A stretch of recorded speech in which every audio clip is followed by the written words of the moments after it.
एक छोटा सा गांव बर्फ की चादर में लिपटा हुआ था। दरख्तों की शाखें बर्फ के बोझ से झुकी हुई थीं और जमीन पर हर तरफ सफेद बर्फ का मंजर था। सुबह का वक्त था और सूरज की नरम किरणें बर्फ पर चमक रही थीं। गांव के बच्चे बर्फ में खेल रहे थे, लेकिन उन सब में एक बच्चा खास था जिसका दिल हमेशा गर्म रहता था। अचानक एक खूबसूरत परी जो बर्फ की चमक से बनी हुई थी, गांव की तरफ आई। उसके अर्द गर्द बर्फ की फुवार सी छाई हुई थी और हर कदम पर बर्फ के क्रिस्टल चमकने लगते थे। बच्चे हैरान होकर उसे देखने लगे। परी ने अपनी नरम मुस्कुराहट के साथ उनकी तरफ देखा और कहा, क्या कोई ऐसा है जो मेरा दोस्त बन सके?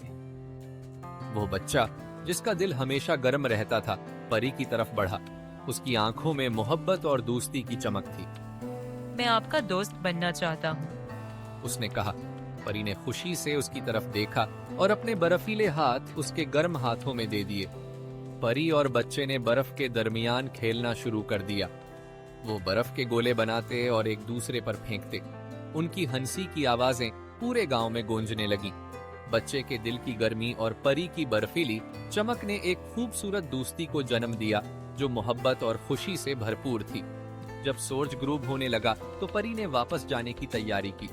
मुझे वापस जाना होगा, लेकिन मैं तुम्हें हमेशा याद रखूंगी, उसने कहा। बच्चे ने उससे वादा किया कि वो भी उसे हमेशा याद रखेगा। आपकी दोस्ती ने मेरी दुनिया को रोशन कर दिया है, बच्चे ने कहा। परी के जाने के बाद बच्चा अकेला खड़ा बर्फ को देख रहा था। वो अपनी नई दोस्ती के बारे में सोच रहा था और उस वादे की तकमील का अज़्म कर चुका था कि वो हमेशा मोहब्बत और दोस्ती की तलाश में रहेगा।